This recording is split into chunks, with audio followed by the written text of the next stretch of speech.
All right, let's talk a little bit about some things in Teams that I think might help everybody gain a little comfort as they're getting ready to use this more.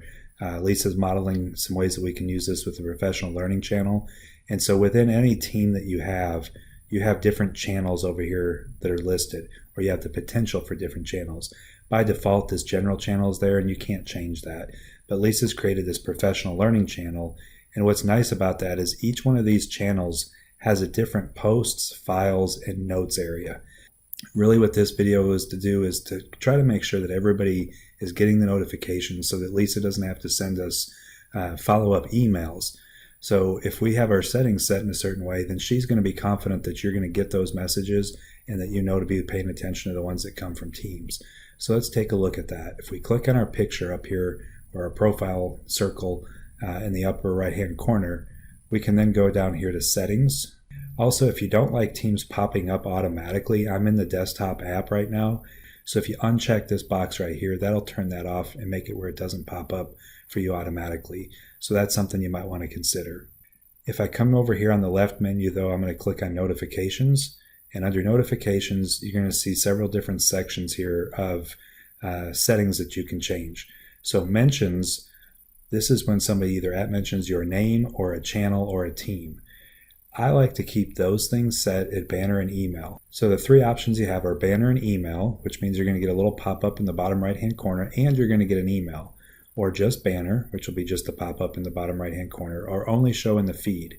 Only show in the feed means that your little bell in the upper left-hand corner that says activity is going to show that you've got new activity, and you're only going to see that in the conversation feeds of what you have. So you've got those setting options. For personal mentions, channel mentions, and team mentions, I would say keep all of those to banner and email. That way you're sure to get those emails.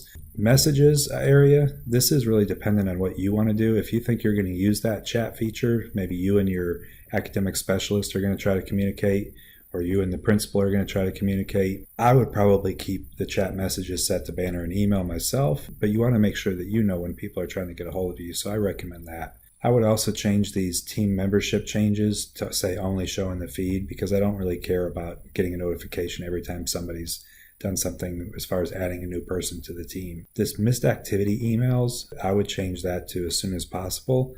That way it comes into me as quick as it can, but you might decide that you only want to get those emails daily. And so if you change this to daily right here, then once a day, whenever Microsoft decides it's going to send that stuff out, it'll send you a list of all the different activity, or an email with all the different activity of what's gone on in the teams, where you can click on those and then go straight into the team that you're looking for. Now, if you had somebody that you're working with, again, maybe principals or academic specialists are going to have, use Teams, communicate more just within the office. If you click on Manage Notifications, here's where you can actually set it up where you can kind of follow people. And what happens is now whenever Joe or Janelle get online for me, I get a little pop-up saying that Joe's available and online. What's nice about that is if I knew I needed to communicate with him, I know he's there, I can go ahead and hit him up right then. But you can turn that off, or you can add people.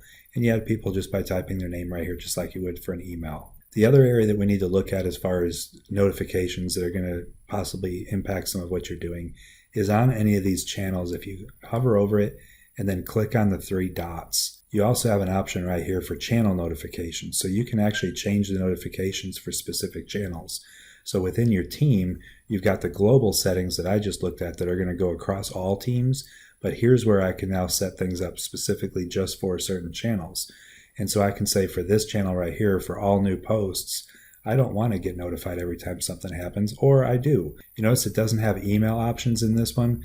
The email options are going to be set from that global perspective that we looked at just a little bit ago. So hopefully that will give you enough ammunition now to be able to go ahead and get your settings set up so that we're sure that we can get the notifications as Lisa adds something to this team or to any other teams that you're working with. Now what's nice is when you get your email, you're going to have just a little bit of a synopsis about what's happening, and you can see that I can see in the Student Voice Ambassador group under the announcement channel, I know that I've got this announcement right here. And then also under the SBA board one, under the general channel, I've got this notification. So I actually have two different notifications coming from this one. I can just simply click on this reply in Teams right here. If I want to go straight to the conversation within the team, I can just click on that link though within the email, and it's going to come in here and open up.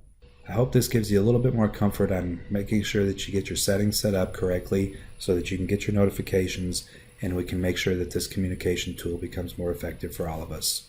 Thanks, and let me know if you have any more questions.